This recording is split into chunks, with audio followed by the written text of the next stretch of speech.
Oh yeah, I get it. Christian Bale spends the entire film looking around for the script. Nah, but in all seriousness, Night of Cups provided me with one of those flawed yet fascinating viewing experiences that actually made me respect the director more for just doing their thing. In that sense, I'd compare it to Once Upon a Time in Hollywood, a film that's not exactly perfect, but provides such a uniquely comfy experience, with such a tensely satisfying conclusion, all the while solidifying the artistic integrity of the auteur by exploiting those feats against all odds. Night of Cups also delivered a very satisfying ending by my standards.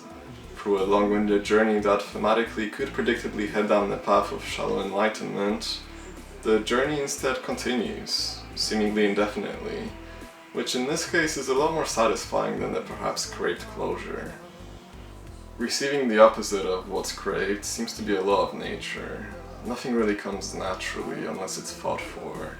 Skeptics crave aimlessness for the sake of freedom, while those aimless souls become trapped in the overwhelming ambiguity of said freedom. Christian Bale's character wanders from one relation to another without a solid feeling taking place, intrinsically lacking control, and thus not steering the ship to build a solid relationship. You don't want love.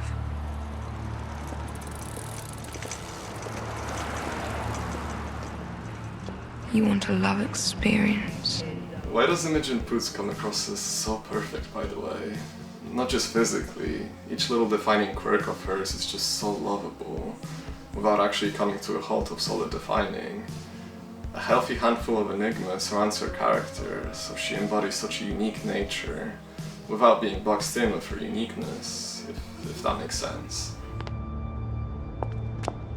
I think you're weak. Her character also comes across as the most interesting one.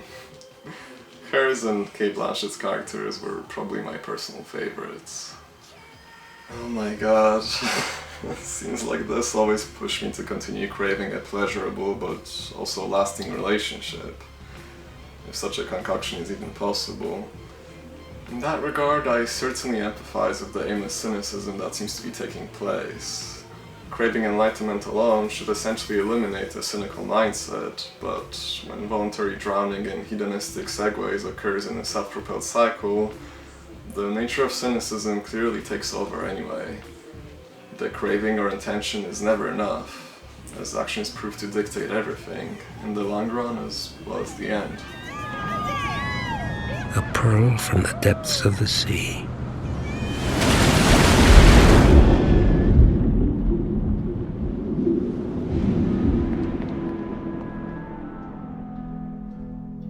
But when the prince arrived, the people poured him a cup that took away his memory. He forgot he was the son of the king.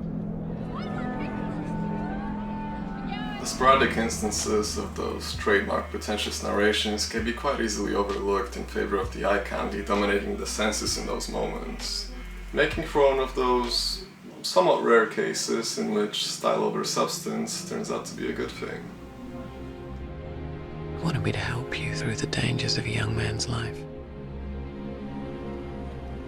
Ambition. Fear. Yeah, it feels a bit swollen. And heavy. When was the last time you took these boots off?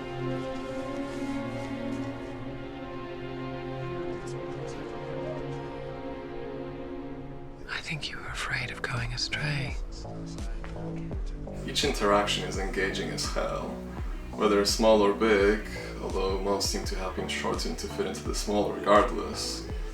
I appreciate the lack of flaunting recognizable faces. The focus is certainly pulled onto the chemistry as well as the feelings it spawns.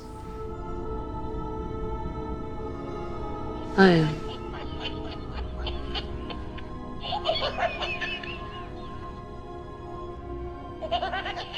Got started so late.